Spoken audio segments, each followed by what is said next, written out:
Pada tanggal 6 Agustus 1945, tim sekutu menjatuhkan bom atom ke Hiroshima. Dan pada tanggal 9 Agustus 1945, Nagasaki juga dihancurkan.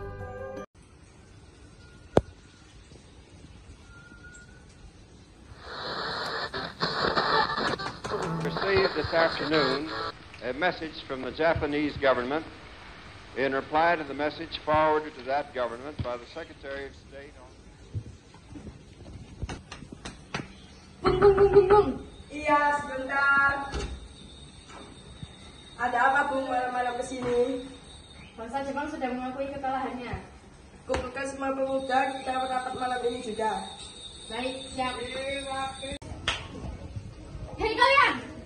Bung sekarang ini meminta kita untuk berkumpul. Ada apa, Bung? Cepat, nanti saya jelaskan. Kekalahan Jepang ini disambut Indonesia sebagai harapan baru untuk kemerdekaan.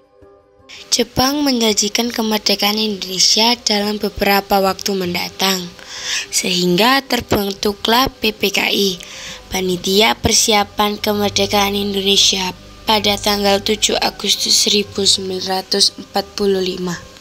Namun, golongan para pemuda Indonesia menolak terjadinya hal ini dengan keras dan mendesak golongan tua untuk memanfaatkan kekalahan Jepang agar bisa segera menyiapkan kemerdekaan sendiri tanpa dukungan pihak manapun. Akan tetapi, usulan golongan muda yang diwakili oleh Wikana ditantang keras oleh golongan tua yang diwakili oleh Soekarno dan Hatta. Mereka menginginkan kemerdekaan menunggu komando dari Jepang. Kita harus segera memproklamasikan kemerdekaan Indonesia. Kita tidak bisa menunggu lagi. Tapi kita harus berhati-hati, kita tidak bisa gegabah. Kita sudah menunggu terlalu lama. Kita harus bertindak sekarang juga. Kita tidak bisa membiarkan Belanda kembali berkuasa di negeri ini. Saya paham keinginanmu, tapi kita harus berpikir jernih. Kita harus mempertimbangkan kepentingan bangsa.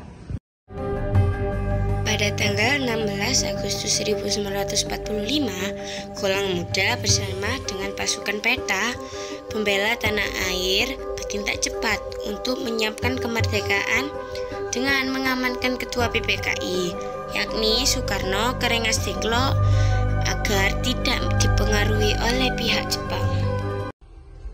Kita harus membawa Soekarno ke Rengas Dengklok untuk diamankan. Kita tidak bisa membiarkan Jepang mengetahui rencana proklamasi kemerdekaan Indonesia. Saya setuju, kita harus bertindak cepat dan hati-hati.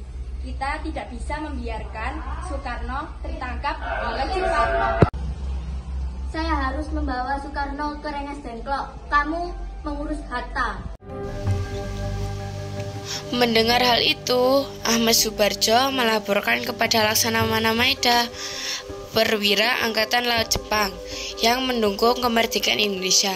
Kemudian Laksamana Maeda memerintah tangan kanannya mencari kedua tokoh tersebut. Setelah tahu keberadaan tokoh itu, Subarjo bersama Soekarni menjemput Soekarno di Rengas Dengklok dan menjemput Hatta di kediamannya untuk dibawa ke kediaman Laksamana Maeda. Soekarno, saya datang jemput Anda. Kita harus segera ke Jakarta untuk memproklamasikan kemerdekaan Indonesia. Tapi saya masih ragu-ragu, saya tidak ingin proklamasi kemerdekaan Indonesia tanpa Hatta. Kita berbicara dengan Bung Hatta, beliau sudah siap untuk memproklamasikan kemerdekaan Indonesia bersama Anda. Saya percaya pada Anda. Mari kita kembali ke Jakarta. Setibanya di rumah Maeda, mereka disambut oleh sekitar 50-60 pemuda berkumpul di sana. Pada pukul 2 dini hari, Soekarno menyiapkan draft proklamasi ditemani oleh Hatta dan Subarjo. Kita harus membuat naskah proklamasi yang singkat dan padat. Apa yang akan diinginkan Bu Hatta? Saya setuju, Bung. Naskah proklamasi harus jelas dan tidak ambigu. Saya sudah memiliki kalimat yang bisa kita gunakan sebagai acuan. Baik, mari kita mulai merumuskan naskah proklamasi. Bung Hatta, tolong bacakan kalimat yang Anda sudah siapkan. Saya sudah menyiapkan kalimat seperti ini. Kami, bangsa Indonesia dan kemerdekaan Indonesia. Saya pikir dua kalimat itu sudah bagus, tapi kita harus memastikan bahwa naskah proklamasi sesuai dengan semangat perjuangan bangsa Indonesia. Setelah 2 jam, sekitar pukul 4 pagi, draft proklamasi telah diselesaikan. Mari kita bacakan bersama-sama di depan para pemuda dan pastikan semua setuju dengan isi naskah proklamasi ini. Setelah disepakati oleh semua perwakilan yang hadir di tempat itu, Hairul Soleh dan Soekarni, rumusan naskah yang dibuat oleh ketiga tokoh itu untuk ditandatangani oleh Soekarno dan Hatta sebagai perwakilan rakyat Indonesia. Kemudian naskah tersebut diketik oleh Sayuti Melik dan didampingi oleh BM Dia.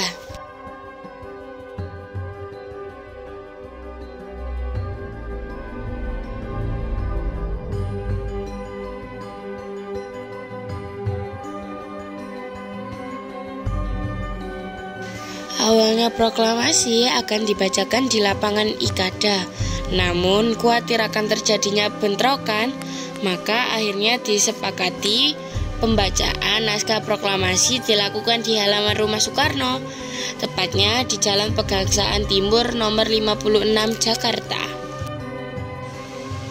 Tanpa menyanyiakan waktu, BM Dia memperbanyak naskah proklamasi dan disebarkan di seluruh Indonesia. Sedangkan para pemuda yang dipimpin Syahrudin, seorang wartawan yang bekerja di kantor berita, Domei menyebarkan proklamasi kemerdekaan Indonesia dalam bentuk telegrafil ke seluruh dunia. Tanggal 17 Agustus 1945, pada pukul 10 pagi, proklamasi kemerdekaan Indonesia dibacakan oleh Soekarno, didampingi Hatta dan disertai pengibaran merah putih oleh Latif Hendingrat, Surasti Karmatri Murti, dan Sahut Sastro Kusumo. Sedangkan bendera merah putih sendiri dijahit oleh Fatmawati, istri dari Soekarno. Proklamasi. Kami, bangsa Indonesia, dengan ini menyatakan kemerdekaan Indonesia.